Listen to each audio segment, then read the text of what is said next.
Hello everyone, today I would like to share with you JBL 3 Series LSR305 Mark II uh, linear Spital reference speaker system. These are bi-amplified studio monitors with a magnetically shielded casing. It has a built-in amplifier. Uh, they they appear in the market in 2015 and they have a lot of good reviews, especially from the people, DJs, and the small home-based studio people are very happy with the performance. Like all other products are made nowadays, these JBL reference monitors are also made in China. You can see over there. So it has a power input from 100 volt to 240, automatic 50 to 60 hertz, so they can be used all over the world, anywhere, and any electric system. You have an on off button here, then you have a volume input is a balance input, XLR, and the audio input it has, you can see. And you have also the low frequency trim. In the center is 0, and the high frequency trim also. So if you wanted to reduce the bass, then you have to turn the button here. Then you have -2 dB less low frequency, and if you wanted to have more bass, then you put +2 dB further. And in the center is the standard. Whatever is the input will be amplified by the built-in Class A amplifier system, push-pull system. And this is the high frequency trim. So for the treble, you can also reduce to 2 dB and also to +2 dB, adjust through it. I was reading a lot of reviews before acquiring these, and people are really happy. These are the professional series, and for the small studios and the hobbyists and the DJs, the people who work with the music generation, and they have they like them because they are not very expensive also, and the quality is very good. The casing is magnetically shielded, and this is the back side, you see, and each reference has a separate built-in amplifier. It's not like some of them, they have one amplifier, and the second one you have to take the lead and put on the other one. But these two, uh, they have a separately built-in amplifier in it, so it can be used one as a mono purposes also, and for the stereo, of course, you need two. And uh, you see they have this 5-inch low frequency transducer driver here, which is main basically main aim is to generate the low frequencies. And you have also 1-inch soft dome high frequency transducer tweeter here, and the combination of two would be able to generate a very good audio amplification with a built-in Class A small amplifier inside. So the power output as per the spec is 41 watt by the amplifier inside. And yeah, so you can control the waveguide also by the input sensitivity. You can use if you want -10 dB volt also, and you can also do +4 dB microvolt.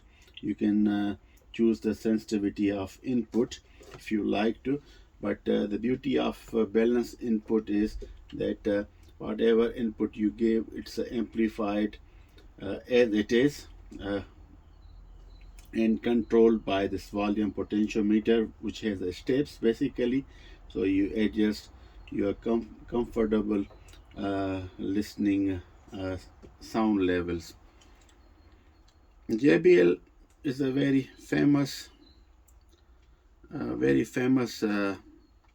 brand in the audio world, and this is their quite a popular product. There are many sold since they launched in 2015, and still they are available, a lot of them, in the second hand market also. So if you would like to not want to buy a very professional, high quality, expensive reference monitor for your studio, maybe you'll be able to find these kind of this model online, second hand, fairly used, it at very attractive price, and it does the job basically.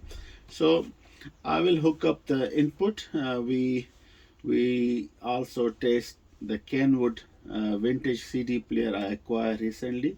So I input the CD player here, and we try to play the music. First I will show you the how I set up the input in the volume levels, and then I turn back and we play music for a while to just feel the sound quality generated by these studio reference speaker system. So I plug the vintage Kenwood CD player DP3010. This CD player is from the era of Kenwood, when the Kenwood was the best, 1989, and they have used two digital deck chips, digital analog converter in this CD player, the PCM56PL. They are not as good as the TDA chips of Philips, but the second best produced by the Sony. And the CD mechanism, the tray is very excellent. It's a KS210A, very famous, which Philips has used in the earlier model. Very steady and strong. Only anything can goes wrong is just a rubber belt, which is connecting to the tray to open and close. I mean, if you change that belt, and then this will be good another 30 years. If you find this kind of a CD player from Kenwood, I would like to advise you to go for it, because it's very good. It has 8-time oversampling because of two deck chips, and yeah, they have used the digital filter, and also you can choose any track by pressing the number. That's cool thing. And you have the headphone jack with the volume control, so you can adjust the volume control of your headphone, and the big buttons for play, forward, reverse, fast forward, and also for the random play. The screen is also very beautiful. So that how connected. So output goes, and this CD player only has an analog out. So the analog out goes through and go in the XLR or audio input of those JBL reference speaker. So I adjust the low frequency trim on the 0, and the high frequency trim also 0. Volume control I'm keeping to 5. Let me select the other one also at 5. And first we play like that on the back side, so we can move the volume control and change the low pass and the high pass, low frequency and high frequency cutoff, so we can feel it. Then I will turn around, then we can have more clear sound forward facing. Just to control the control panel, the volume control, and this I wanted to kick off like that for 1-2 minutes, so we can see how the controls are working. Then of course I will switch it otherwise. So here we go.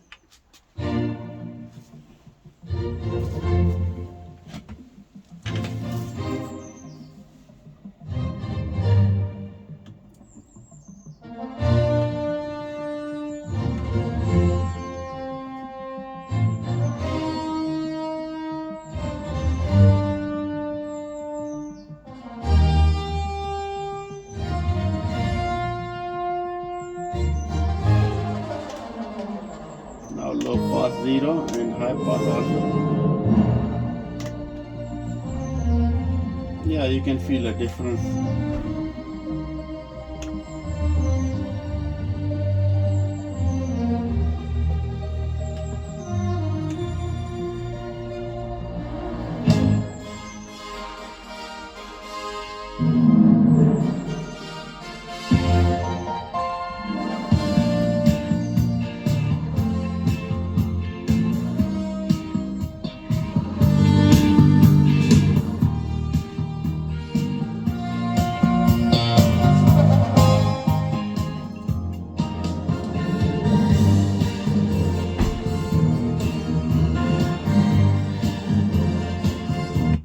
Okay, all the controls are working fine, and even the full volume voice is not getting distorted.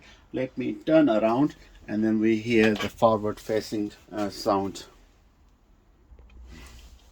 So I turn to the front facing and I just divert the angle little bit from far away, so my microphone they can catch individually sound effect from left and right studio monitor. I play the same track, and for record the low frequency trim is on the maximum 2 dB plus, and the high frequency trim is also 2 dB plus on both monitors, reference monitors, and the volume control is set at 4. So here we kick in to feel it.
now I can play a pure vocal, some Bulgarian folk music. So we'll be able to see that only on the vocals how these studio monitors perform the sound.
So I hope that folk music from Bulgaria give you some idea how the vocals are sounding on this studio monitors from JBL. But the last track I wanted to play is the vibrant music of Michael Jackson. You know, Michael Jackson music is very vibrant because it has everything: low frequency, mid range, and the beautiful voice of Michael Jackson also. And so that would be a good test, I would say, to try it out.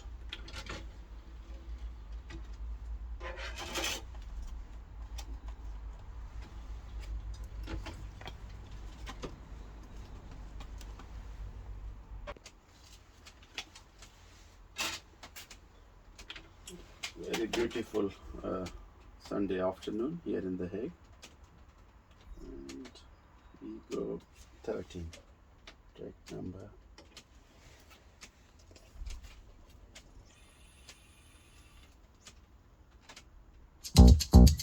You know, I was wondering, if you could keep on because the force, it's got a lot of power and it makes me feel like it makes me feel like that.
Perfect. I'm quite impressed with the sound quality of this JBL reference monitors LSR305 Mark II. Basically, they are multi-purpose. Not only you can use them in studio, but just hook up a small device and connect with the Spotify, and they have a built-in amplifier. You're gonna have an excellent sound system in your living room also. So that's another use. But uh, the mid-range, the high frequencies, and the low, they are all vibrant. And we have tried three different kind of music. We tried the vocals also, and uh, I think they are good value for money, these JBL reference speaker. I hope you like this video, and if you would like me to test more studio monitors, please let me know in the contact and the comments, so I can try to make more review on the studio monitors. Also yearly I do on the uh, audio equipment and the radios, mostly the vintage, but I can do also little bit more on the studio monitors. Thank you very much for watching. Until next time, bye bye.